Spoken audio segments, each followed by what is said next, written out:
بسم الله الرحمن الرحيم السلام عليكم ورحمة الله وبركاته دابديال كسو دوادا qodobada wararka ugu door karoon channelkeena Daily TV waxaana kamid noqonaya ra'iisul wasaarihii hore ee Soomaaliya Saacid oo sheegay in wadahadal lala furo xarakada al-shabaab ay haboon tahay ra'iisul wasaare Khayre oo kula la qaatay maamulka degmooyinka gobolka Bakool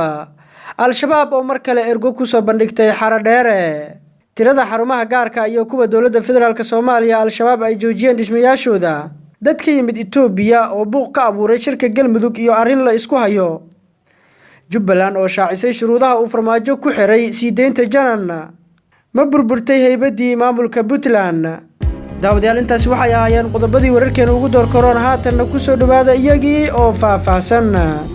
ma burburtay haybadii maamulka Puntland marka aan leeyahay ma burburtay haybadii Puntland waxa aan ula jeedaa in uu dhamaanayo qiimihii iyo heerkii ay joogtay Puntland kaas oo ahaa mid qofkii sheegta uu ahaa mudan oo cidii maqashaaba ay siin jirtay mudnaan taasna ma ahayn mudnaan ka timaada cagajugleen ama juujub ee waxay ahayd mudnaan ay Puntland lahayd taas oo ka dhigtay in ay noqoto meel dadku jecleystaan maqalkeeda iyo joogisteedaba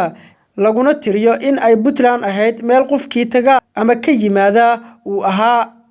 xurmad leh miisaan leh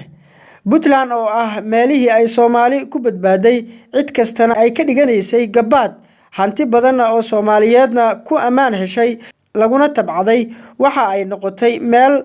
mar lagu xisaabtamay balse aan maanta ka duwaneyn meel mar loo haajiray oo laga soo laabtay siyaasad ahaan Puntland waxay ahayd meelihii uga doonista badneed nidaam dawladeed oo Soomaaliyeed taas oo maskax iyo maalba gelisay sidii la isugu keeni lahaa Soomaalidii kala irdhowday kala fogaatay dadaalkii badnaa ee Puntland iyo martisoorkii Soomaaliyeed ee ahayd mid qof kasta oo Soomaaliyeed deegaankiisa ka mudnaa waxaad moodaa in ugu dambeyntii Puntland noqotay sidii meel aan marnaba laga helin wax abaal ah oo hore tani ma aha mid aan anigu ku dhaliilayo Soomaalidii hore tani ma ahan mid aan ku dhaliilayo Puntland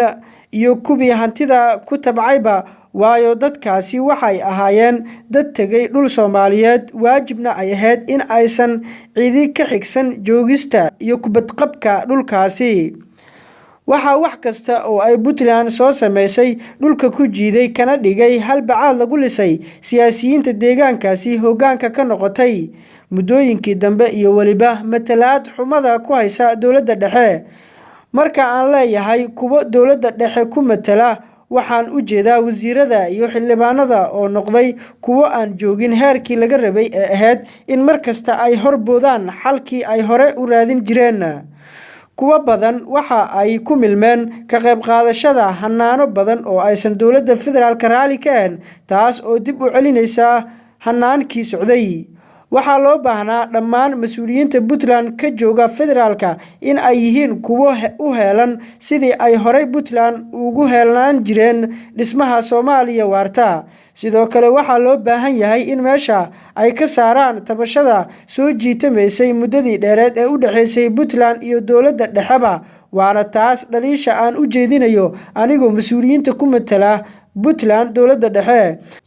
dhinaca kale waxa muddooyinkii ugu dambeeyay aad moodaa in madaxda Puntland ay ahaayeen kuwa aaminsan shaqada loo igmaday in ay tahay caqabad gelinta dawladda dhexe taana waa dhaliil aan u jeedinayo hogaamiyihii ugu dambeeyay ee qabtay xilka Puntland waxaana loo baahan yahay in hoggaanka uu baraarugsan yahay Puntland in ay ahayd meeshii Soomaali ku nabad heshay faaladan ayaa waxa qoray Cumar Rooble oo kamid ah aqoonyahanada Soomaaliyeed Jubbaland oo shaacisay shuruudihii uu madaxweyne farmaajo ku xiray siideynta janan madaxweyne ku-xigeenka koowaad ee Jubbaland Maxamed Sayid Aadan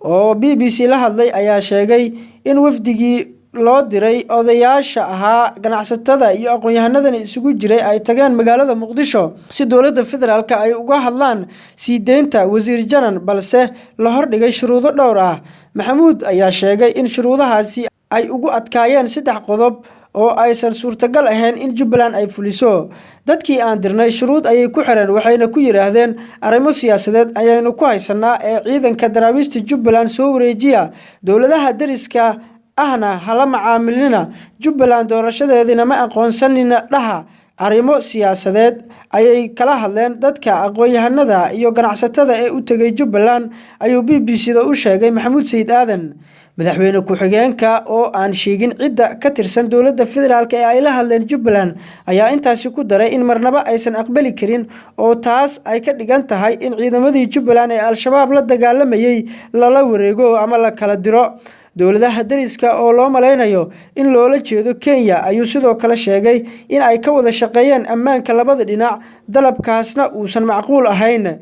guddiga hore ay Jubbaland u soo dirtay oo u badnaa xubno ku beel ah Janan iyo madaxweyne Farmaajo oo u badan odayaal dhaqameed ayaa sheegay in shuruudaha lagu xiray uu ka dambeeyo madaxweynaha. waxa uu sheegay in xaaladda Cabdirashiid Janan aysan ka warhayn oo aanay garanaynin xaaladiisa iyo halka uu ku sugan yahay. runtii Cabdirashiid aad baan uga xunnahay sida loola dhaqmay, ninkaas waa la afduubay, wax arkay ma jiraan marka laga reebo xaaskiisa oo muddo 30 daqiiqo ah habeen saq dhexe ay tuseen, ayuu raaciyay. dad ka yimid Itoobiya ayaa buuq ku furay shirka Galmudug iyo arrin la isku hayo. qaar ka mid ah beelaha dega Galmudug ayaa waxaa la sheegay in lagu gacan bidixeeyay shirweynaha dib u heshiisiinta beelaha Galmudug ee soconaya ama ay ka soconaya magaalada Dhuusamareeb ee gobolka Galguduud.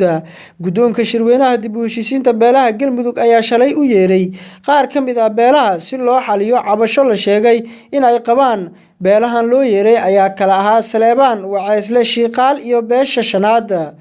madashii la doonayay in lagu xaliyo beelaha ayuu buuq ka dhashay kadib markii ay madasha soo fariisteen xubno la sheegay inay ka yimaadeen deegaanada Soomaalida Itoobiya, kuwa oo ku andacoonaya qaar ka mid ah Beesha Shanaad inaanay degan Galmudug. ugaas xaashi ugaas Jimcaale oo ka mid ahaa saxiixayaasha Galmudugtii 2015 lagu soo dhisay magaalada Cadaado ayaa beeniyay warka ka soo yeeray kooxda la sheegay inay ka timid dowlad deegaanka Soomaalida Itoobiya. nimankan ka yimid kalinka shanaad ee Itoobiya waxa ay doodu tahay in beelo ay ka mid tahay Beesha Guuleed Cadde, Beesha Shanaad aanay degin Galmudug. warkaasi war soconaya ma ahan, war jirana ma ahan. Beesha Guuleed Cadde iyo beelaha kaleba waxa ay ka mid yihiin beelaha dega Galmudug, ayuu yiri ugaas xaashi ugaas Jimcaale. ugaas xaashi ugaas Jimcaale oo la hadlayay warbaahinta gudaha ayaa sheegay Guuleed Cadde waxay degaan Galguduud, Kulbeer waxayna degaan Mudug,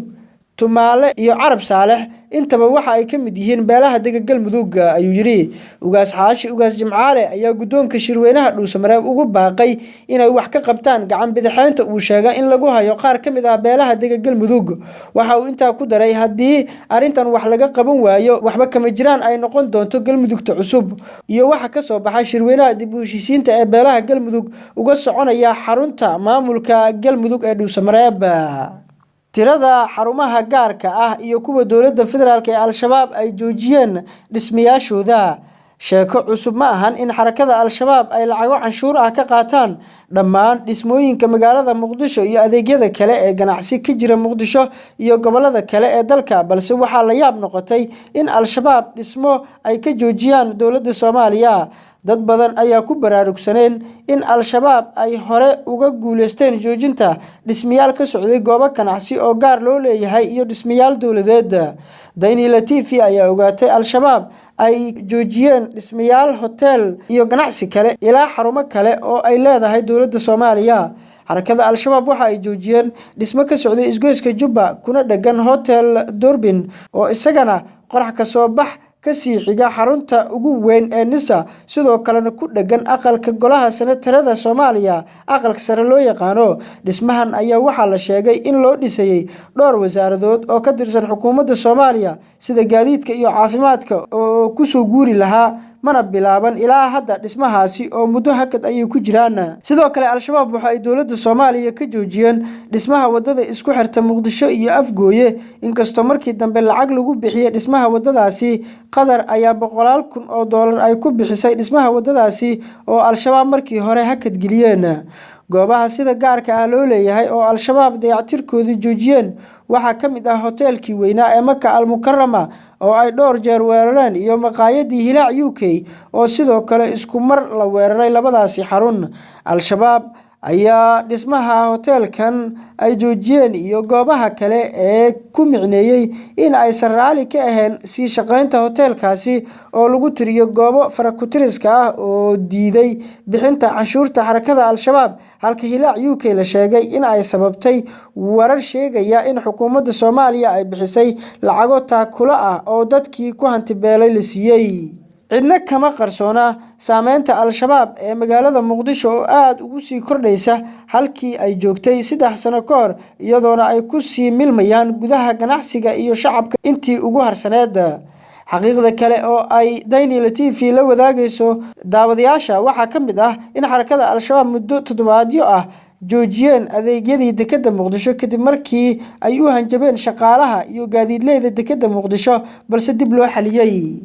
Al-Shabaab ayaa mar kale ergo ku soo bandhigtay Xarandheere. dagaalamayaasha Al-Shabaab ayaa mar kale ku dhawaad 100 ergo ah ku soo bandhigtay degmada Xarandheere ee gobolka Mudug. odayaashan oo tiro ahaan gaaraya ilaa 90 qof ayaa Al-Shabaab waxa ay sheegtay in cafis ay u fidisay isla markaana ay toobad keeneen sida hadalka ay u dhigtay. ma shaacin dhaqdhaqaaqa Al-Shabaab meelaha ay ka kala yimaadeen odayaashaasi balse Daily TV ayaa ogaatay in ergada ugu badan ay yihiin kuwa ka soo jeeda Galmudug.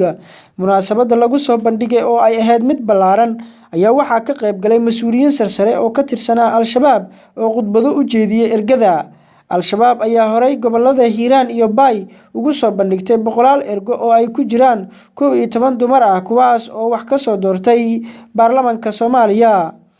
bayaanka Al-Shabaab ee ka dhanka ah odayaasha ayaa soo baxay 15kii bishii Julaay waxaana fuliyay ku dhawaad 1000 ergo oo lagu soo bandhigay deegaanadooda. Ra'iisul Wasaare Khayre ayaa kulan la qaatay maamulka degmooyinka gobolka Bakool. Ra'iisul Wasaaraha Soomaaliya Xasan Cali Khayre oo weli ku sugan degmada Xudur ee xarunta gobolka Bakool ayaa kulamo ka wada halkaasi. Ra'iisul Wasaare Xasan Cali Khayre oo wehelinayo madaxweynaha Koonfur Galbeed ayaa xalay la kulmay gudoomiyaasha degmooyinka Xudur, Rabdhuure iyo Tayaglow. kulanka oo ahaa mid xasaasi ah ayaa waxaa diiradda lagu saaray